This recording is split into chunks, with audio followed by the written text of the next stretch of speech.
یتیم ہونا آسان نہیں ہے اور یتیم ہو کر جینا بہت ہی مشکل۔ جہاں دوسروں کو سمجھنا مشکل ہو جائے وہاں خود کو سمجھا لینا بہتر ہوتا ہے۔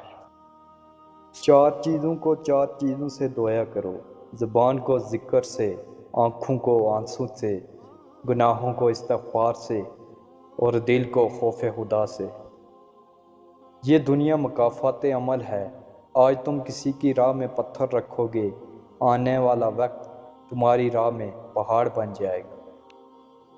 جس لہجے میں بات کرو اسی لہجے میں سننا بھی سیکھو۔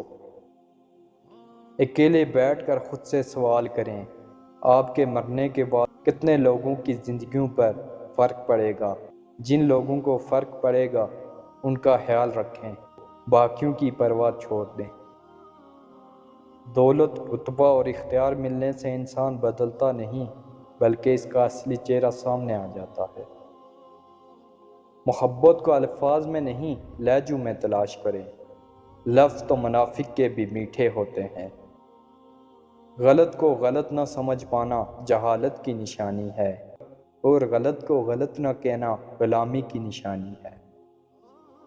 اچھے کے ساتھ اچھے رہو لیکن برے کے ساتھ برے نہیں بنو، کیونکہ تم پانی سے خون تو صاف کر سکتے ہو پر خون سے خون نہیں صاف کر سکتے۔ ماں گزر جائے تو زندگی کسی طرح گزر جاتی ہے، لیکن باپ گزر جائے تو لوگ نظروں سے بھی گرا دیتے ہیں۔ زندگی میں کبھی برے وقت کا سامنا ہو جائے تو خاموش رہنا، ورنہ یہ دنیا تماشا بنا دے گی۔ جھوٹ رزق کو کم کر دیتا ہے۔ اے اللہ، سخاوت والا رزق، عاجزی والی عبادت، بندگی والی زندگی اور ایمان والی موت نصیب فرما، آمین۔ اگر امیر ہو جاؤ تو مغرور مت ہونا اور اگر غریب ہو جاؤ تو مایوس مت ہونا۔ پھولوں کی مہک کچھ دن بعد ختم ہو جاتی ہے مگر اچھے سلوک اور اخلاق کی مہک انسان کی موت کے بعد بھی قائم رہتی ہے۔ ہر کسی کے لیے دعا کیا کرو، کیا پتہ کسی کی قسمت تمہاری دعا کا انتظار کر رہی ہو۔ جب تم نماز نہیں پڑھتے تو یہ مت سوچو کہ وقت نہیں ملا، بلکہ یہ سوچو کہ تم سے ایسی کون سی خطا ہوئی ہے کہ اللہ نے تمہیں اپنے سامنے کھڑا کرنا بھی پسند نہیں کیا۔